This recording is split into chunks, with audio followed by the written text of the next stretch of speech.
The reason why we wanted to wait, because it's important, because the agreement we've been able to reach, standing on our principle of protecting the sanctity of life in healthcare reform, could not have been done without the support of the colleagues with me today and our West Virginia colleagues, Mr. Rahal, Mr. Mollahan. So I'm pleased to announce that we have an agreement, and it's with the help of the President, the Speaker, we were able to come with an agreement to protect the sanctity of life in the healthcare reform, that there will be no public funding for abortion in this legislation. We've all stood on principle.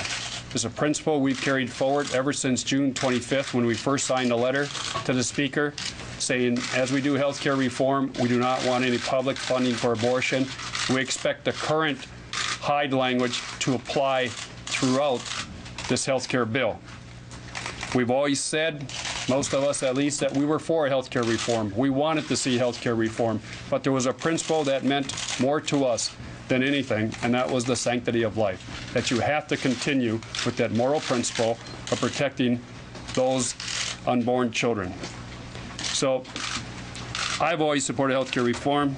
We demanded the current law be there, that the sacred promise be kept, and I'm pleased to say we have. Today, the President has announced he will be signing an executive order. That executive order will be signed after the health care legislation, as it refers back to the health care legislation, to reinforce that principle, that belief that we all stood on: no public funding for abortion. There's been some question raised by different groups that in this health care reform package, that somehow, some way, the abortions could be performed at the community health centers. The President's executive order makes it very clear that will not happen. There's some question that underneath in this bill, that somehow you could pay for abortions with the new funds being appropriated for the community health centers. That is not possible with this executive order.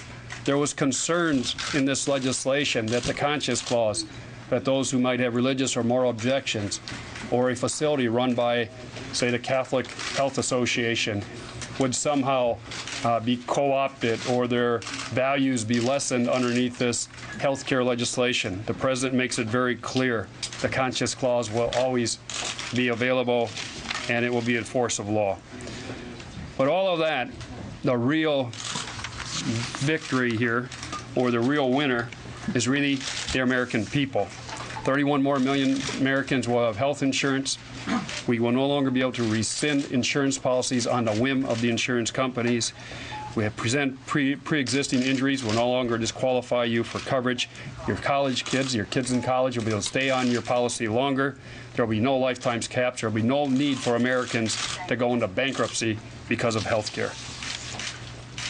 All the accomplishments we have in this health care bill and in this executive order, an extensive executive order, could not have happened without the help of my colleagues. I'd also like to thank Mr. Waxman, Mr. Dingell, the Speaker, Leader Hoyer, most importantly the President, my D.C. staff, and my Michigan staff, who have really taken a pounding these last few weeks with telephone calls. And on a personal privilege, I'd like to thank my family and friends who have stood with me, especially my wife, Lori, who has really been helping us out with her love and support.